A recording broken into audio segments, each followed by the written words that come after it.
So today will be chapter 2 of Twilight. Chapter 2. It's called Open Book. Don't mind me.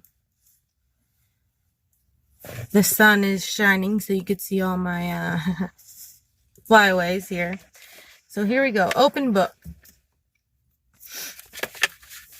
The next day was better and worse.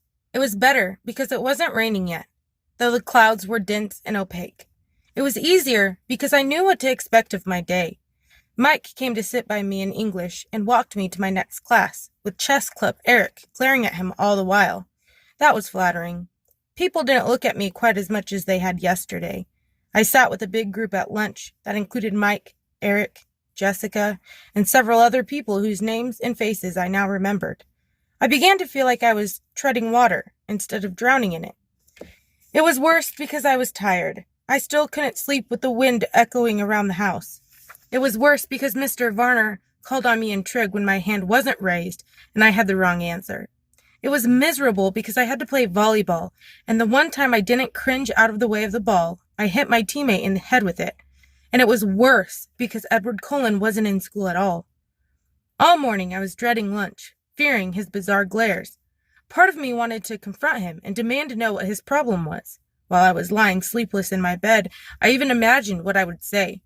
But I knew myself too well to think I would really have the guts to do it. I made the cowardly lion look like the Terminator.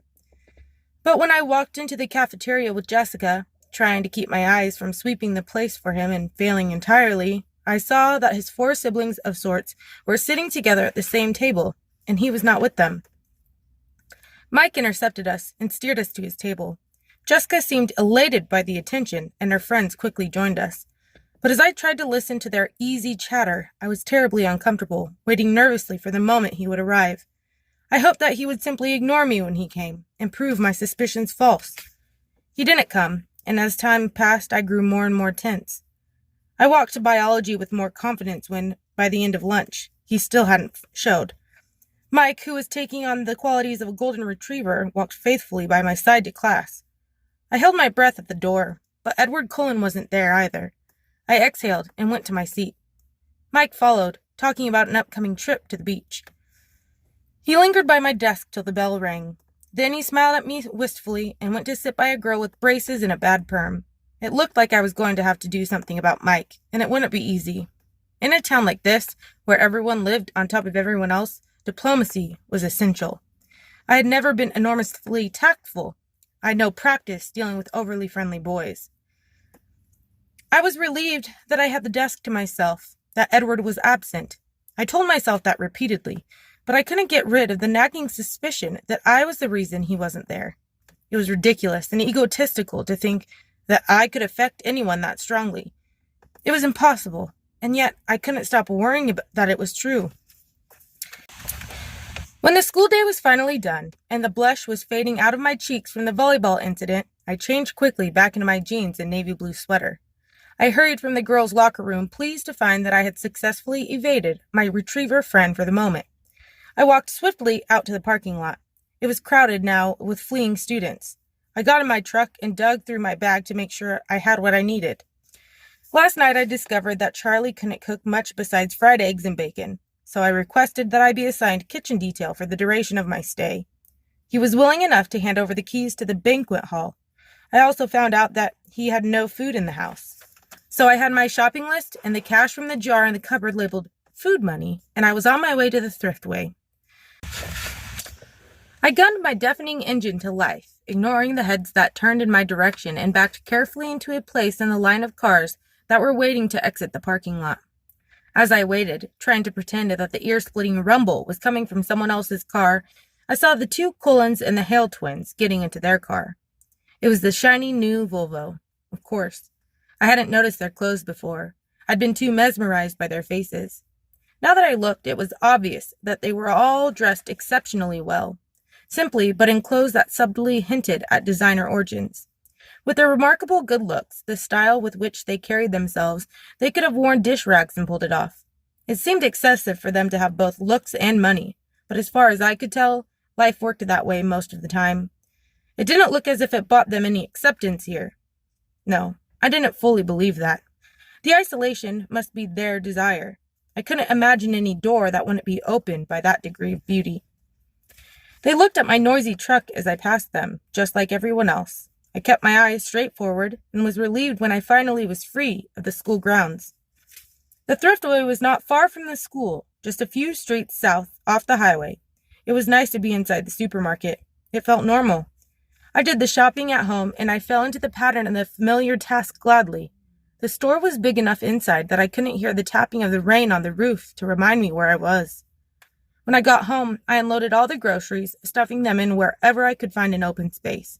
I hoped Charlie wouldn't mind. I wrapped potatoes in foil and stuck them in the oven to bake, covered a steak in marinade, and balanced it on top of a carton of eggs in the fridge. When I was finished with that, I took my book bag upstairs. Before starting my homework, I changed into a pair of dry sweats, pulled my damp hair up into a ponytail, and checked my email for the first time. I had 3 messages. "Bella," my mom wrote, "write me as soon as you get in. Tell me how your flight was. Is it raining? I miss you already. I'm almost finished packing for Florida, but I can't find my pink blouse. Do you know where I put it? Phil says hi, Mom." I sighed and went to the next. It was sent 8 hours after the first. "Bella," she wrote, "why haven't you emailed me yet? What are you waiting for? Mom." The last was from this morning. "Isabella, if I haven't heard from you by 5:30 p.m. today, I'm calling Charlie." I checked the clock. I still had an hour, but my mom was well known for jumping the gun. "Mom, calm down. I'm writing right now. Don't do anything rash. Bella." I sent that and began again. "Mom, everything is great. Of course it's raining. I was waiting for something to write about. School isn't bad, just a little repetitive. I met some nice kids who sit by me at lunch. Your blouse is at the dry cleaners. You were supposed to pick it up Friday. Charlie bought me a truck.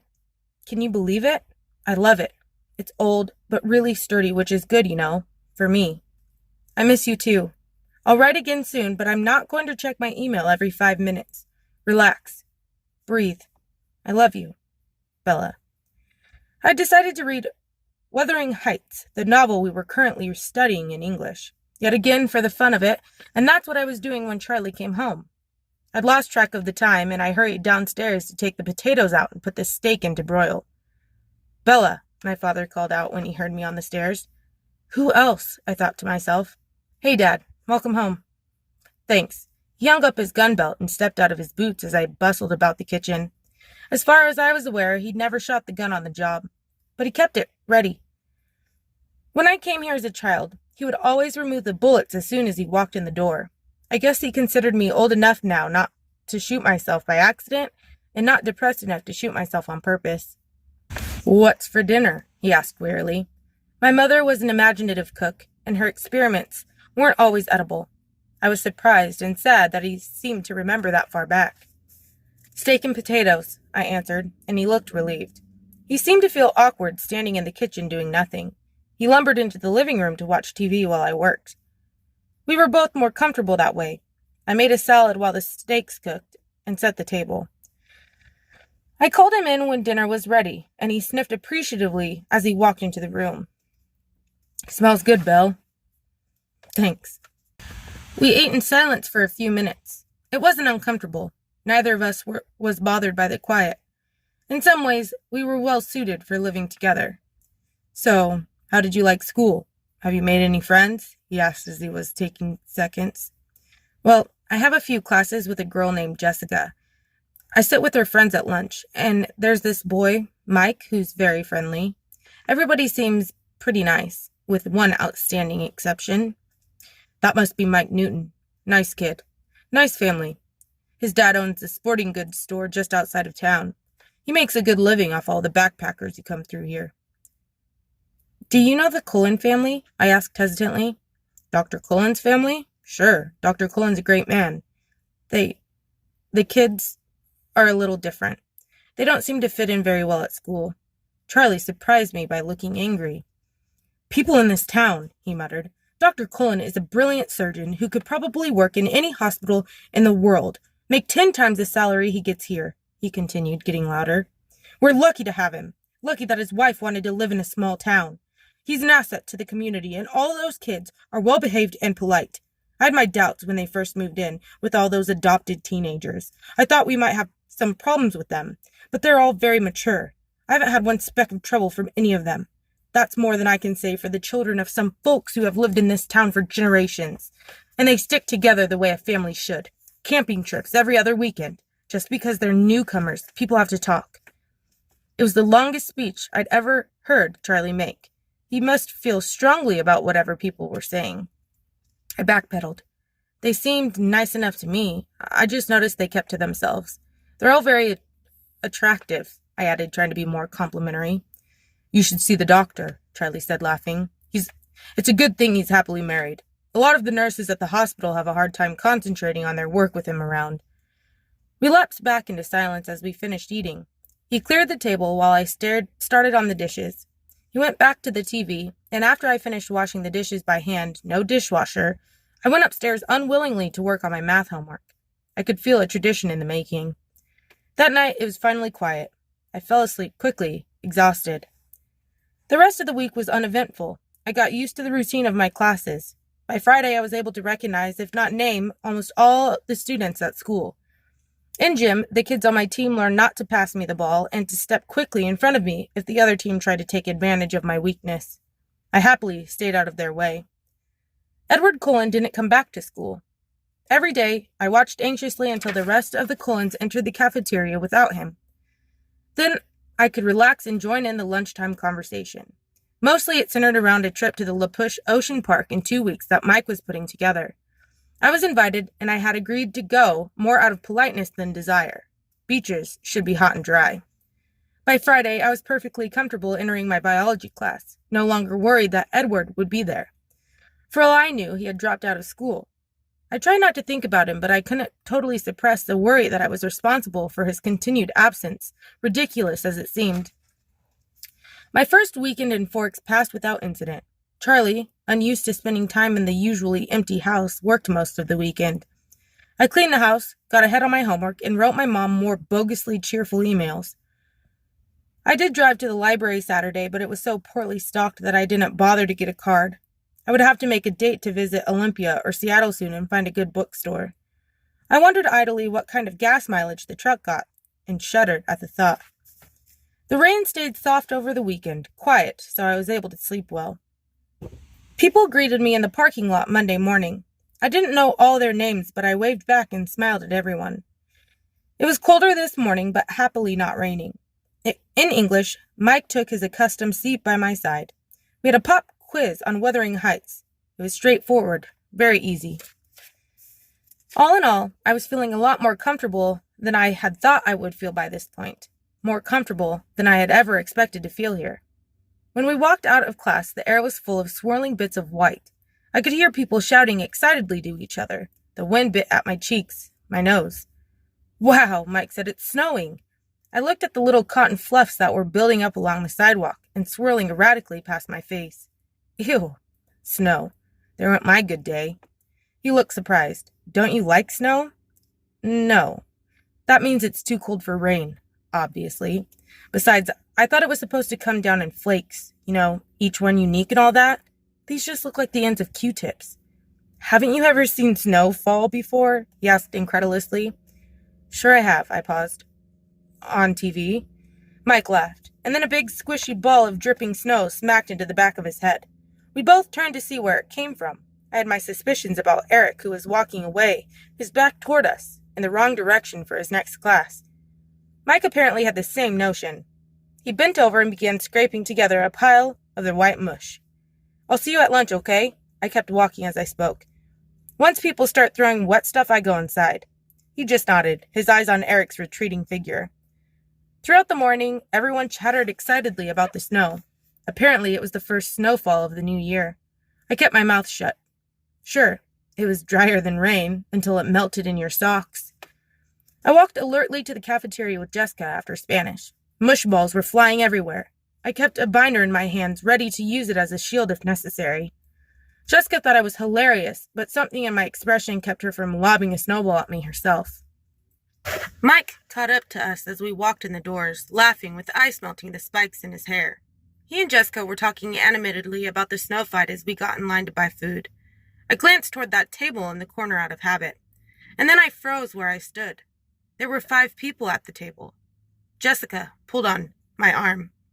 "Hello, Bella, what do you want?" I looked down. My ears were hot. I had no reason to feel self-conscious, I reminded myself. I hadn't done anything wrong.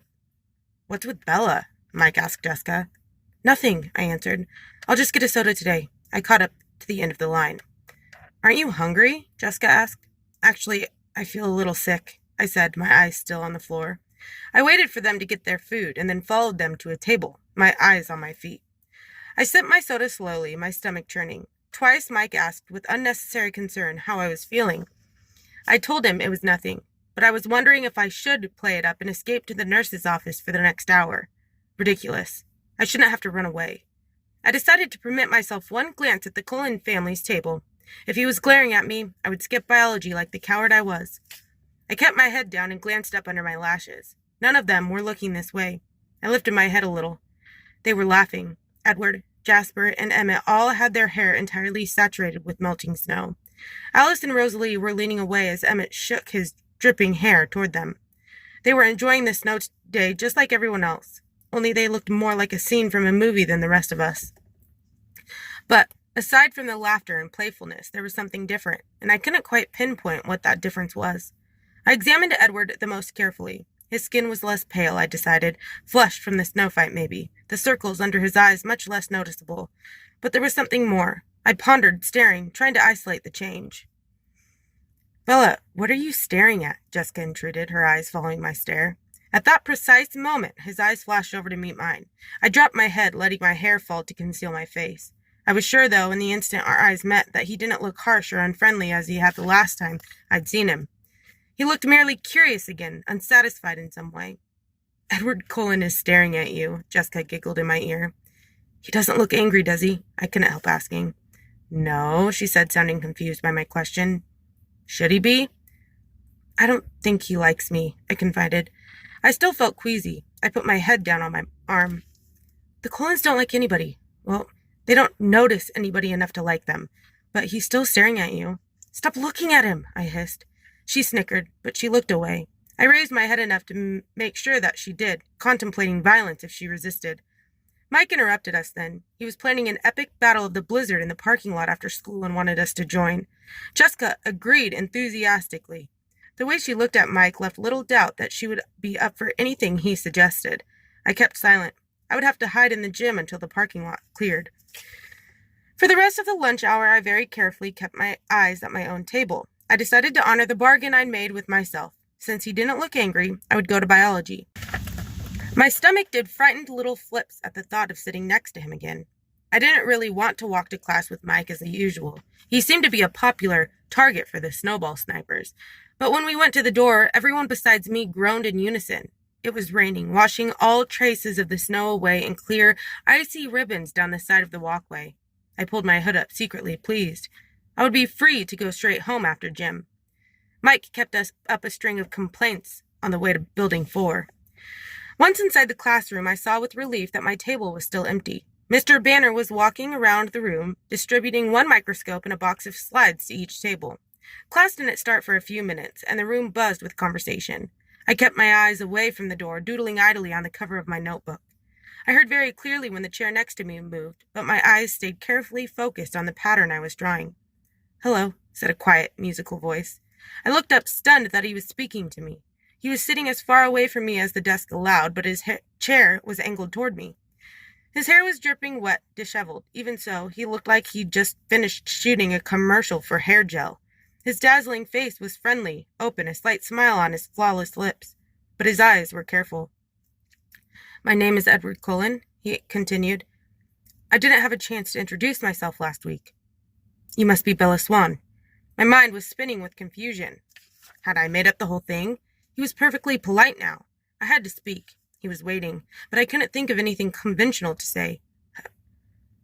"How do you know my name?" I stammered. He laughed a soft, enchanting laugh. "Oh, I think everyone knows your name. The whole town's been waiting for your arrival." I grimaced. I knew it was something like that. "No," I persisted stupidly. "I meant, why did you call me Bella?" He seemed confused. Do you prefer Isabella? No, I like Bella, I said, but I think my dad must call me Isabella behind my back. That's what everyone here seems to know me as. I tried to explain, feeling like an utter moron. Oh, he let it drop. I looked away awkwardly. Thankfully, Mr. Banner started class at that moment. I tried to concentrate as he explained the lab we would be doing today. The slides in the box were out of order. Working as lab partners, we had to separate the slides of onion root tip cells into the phases of mitosis they represented and label them accordingly. We weren't supposed to use our books. In 20 minutes, he would be coming around to see who had it right. Get started, he commanded. Ladies first, partner. Edward asked. I looked up to see him smiling a crooked smile so beautiful that I could only stare at him like an idiot. Or I could start if you wish. The smile faded. He was obviously wondering if I was mentally competent. No, I said, flushing. I'll go ahead. I was showing off just a little. I'd already done this lab, and I knew what I was looking for. It should be easy. I snapped the first slide into place under the microscope and adjusted it quickly to the 40 times objective. I studied the slide briefly. My assessment was confident. Prophase. Do you mind if I look? He asked as I began to remove the slide. His hand caught mine, to stop me as he asked. His fingers were ice cold, like he'd been holding them in a snowdrift before class, but that wasn't why I jerked my hand away so quickly. When he touched me, it stung my hand as if an electric current had passed through us. I'm sorry, he muttered, pulling his hand back immediately. However, he continued to reach for the microscope. I watched him, still staggered, as he examined the slide for an even shorter time than I had. Prophase, he agreed, writing it neatly in the first space on our worksheet. He swiftly switched out the first slide for the second, and then glanced at it curiously. Anaphase, he murmured, writing it down as he spoke. I kept my voice indifferent. May I? He smirked and pushed the microscope to me. I looked through the eyepiece eagerly, only to be disappointed. Dang it, he was right. Slide 3? I held out my hand without looking at him. He handed it to me. It seemed like he was being careful not to touch my skin again. I took the most fleeting look I could manage. Interface. I passed him the microscope before he could ask for it. He took a swift peek and then wrote it down. I would have written it while he looked, but his clear, elegant script intimidated me. I didn't want to spoil the page with my clumsy scrawl. We were finished before anyone else was close. I could see Mike and his partner comparing 2 slides again and again, and another group had their book open under the table, which left me with nothing to do but try to not look at him, unsuccessfully. I glanced up, and he was staring at me, that same inexplicable look of frustration in his eyes. Suddenly, I identified that subtle difference in his face. Did you get contacts? I blurted out unthinkingly. He seemed puzzled by my unexpected question. No. Oh, I mumbled. I thought there was something different about your eyes. He shrugged and looked away. In fact, I was sure there was something different. I vividly remembered the flat black color of his eyes the last time he glared at me. The color was striking against the background of his pale skin and his auburn hair.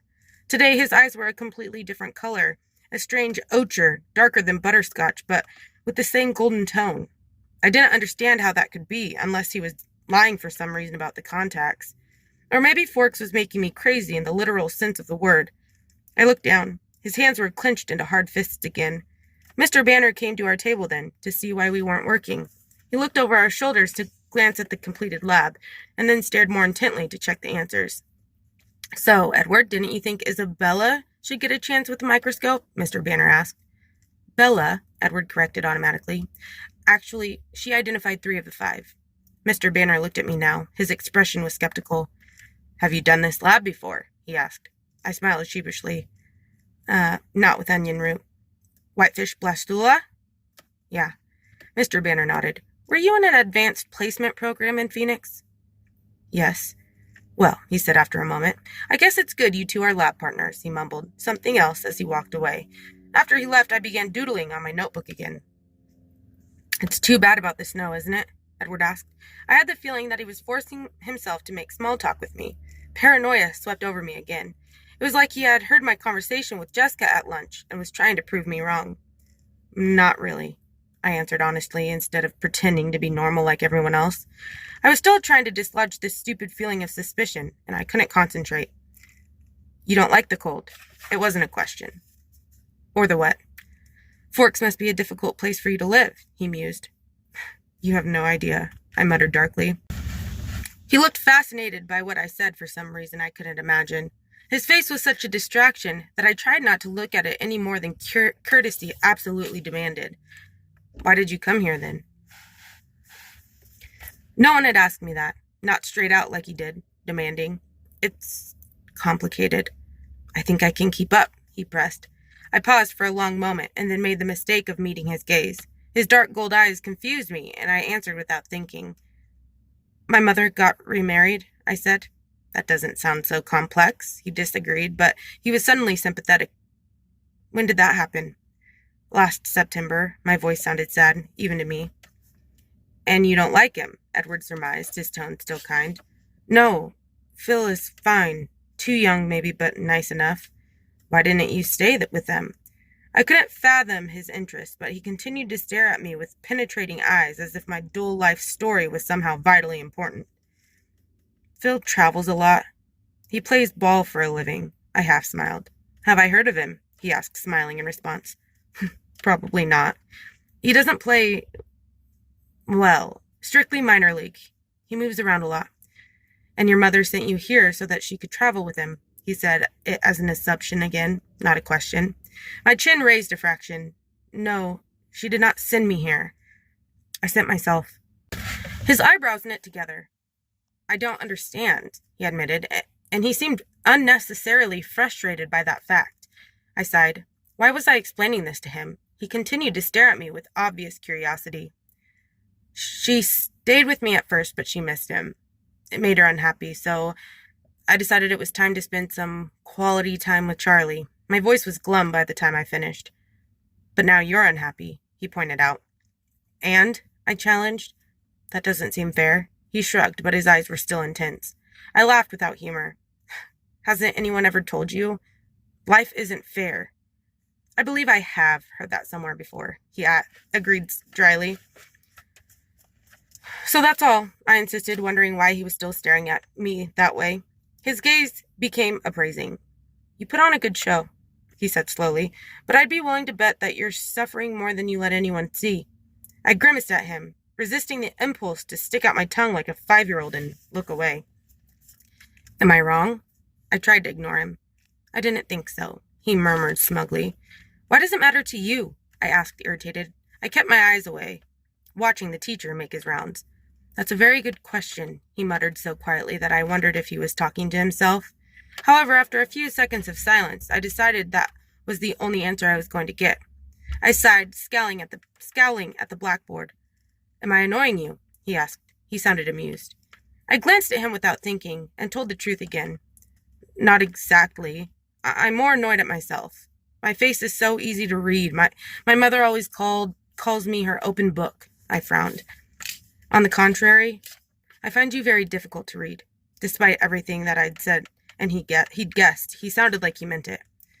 You must be a good reader, then, I replied. Usually. He smiled widely, flashing a set of perfect ultra-white teeth. Mr. Banner called the class to order then, and I turned with relief to listen. I was in disbelief that I'd just explained my dreary life to this bizarre, beautiful boy who may or may not despise me. He'd seemed engrossed in our conversation, but now I could see from the corner of my eye that he was leaning away from me again, his hands gripping the edge of the table with unmistakable tension. I tried to appear attentive as Mr. Banner illustrated with transparencies on the overhead projector what I had seen without difficulty through the microscope. But my thoughts were unimaginable. When the bell finally rang, Edward rushed as swiftly and as gracefully from the room as he had last Monday. And like last Monday, I stared after him in amazement. Mike skipped quickly to my side and picked up my books for me. I imagined him with a wagging tail. That was awful, he groaned. They all looked exactly the same. You're lucky you had Cullen for a partner. I didn't have any trouble with it, I said, stung by his assumption. I regretted the snub instantly. I've done the lab before, though, I added before he could get his feelings hurt. Cullen seemed friendly enough today, he commented as we shrugged into our raincoats. He didn't seem pleased about it. I tried to sound indifferent. I wonder what was with him last Monday. I couldn't concentrate on Mike's chatter as we walked to gym, and PE didn't do much to hold my attention either. Mike was on my team today. He chivalrously covered my position as well as his own, so my wool gathering was only interrupted when it was my turn to serve. My team ducked wearily out of the way every time I was up. The rain was just a mist as I walked to the parking lot, but I was happier when I was in the dry cab. I got the heater running, for once not caring about the mind-numbing roar of the engine. I unzipped my jacket, put the hood down, and fluffed my damp hair out so the heater could dry it on the way home. I looked around me to make sure it was clear. That's when I noticed the still, white figure. Edward Cullen was leaning against the front door of the Volvo, 3 cars down from me, and staring intently in my direction. I swiftly looked away and threw the truck into reverse, almost hitting a rusty Toyota Corolla in my haste. Lucky for the Toyota, I stomped on the brake in time. It was just the sort of car that my truck would make scrap metal of. I took a deep breath, still looking out the other side of my car, and cautiously pulled out again with greater success. I stared straight ahead as I passed the Volvo, but from a peripheral peek, I would swear I saw him laughing.